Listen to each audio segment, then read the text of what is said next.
Now that we understand the performance-arousal relationship better, let's look at the question of what constitutes the optimal level of arousal for any performance.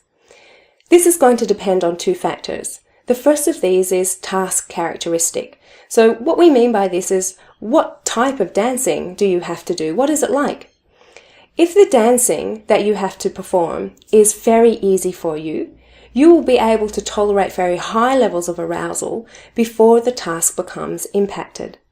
However, if the dancing is very complex for you and very difficult, even the smallest amount of arousal is going to start having an impact on performance. Think about having to do something very simple, like walk across the back of the stage. You would most likely, if you're an experienced performer, be able to walk across the stage with high or low levels of arousal and to do still a perfect performance. Think about the most complex dancing that you have ever done or you ever aspire to do. And think about how calm you would need to be able to do this.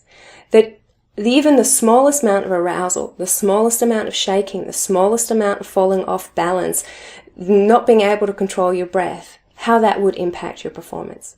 So we can see here that it's not a linear relationship. And given that most of the dancing that we will do professionally is complex, we need to have low levels of arousal on the whole.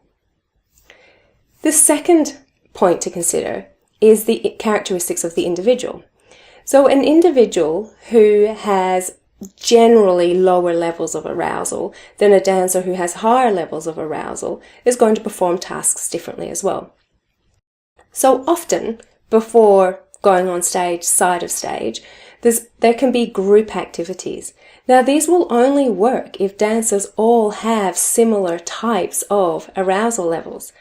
Dancers whose arousal levels drop out before they perform will need something energizing. Likewise, dancers whose arousal levels rise higher and higher are going to need something more relaxing. The level of skill that a dancer perceives themselves to have is also going to impact on their arousal level. When you've done your practice and you've had lots of goes at performing in technical runs or dress runs, or you've done this part many times before, you're going to have a lower level of arousal as opposed to doing something for the first time. So these two components, task properties and individual differences, need to be considered when we're looking at the arousal performance relationship. Because what we want is for our arousal levels as performers to match exactly the task requirement. If this is the task requirement and we are here, we are under aroused and will underperform. And likewise, if we're here, we will be over aroused and we will underperform. What we're looking for is a way to find an optimal level of arousal to match the performance we need to do.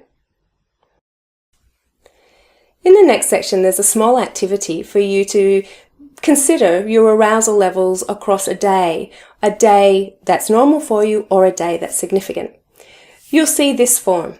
My suggestion is you get two coloured pens, one for arousal that you're considering to be positive and one for arousal that you're considering to be negative. I'll go with green and red here as an example. And you can choose a number of ways to do this. What you might do is take a note of your arousal every half hour or hour in the day and just track it and map it over the course of the day. Likewise, you might want to reflect back on a day that's memorable. Maybe it was a performance day, and track from waking up all the significant moments where you noticed your arousal levels changing until after you performed and warmed down. And just take a look at them. Where do you feature? Do you tend to have quite low levels of arousal, or do you tend to have quite high levels of arousal?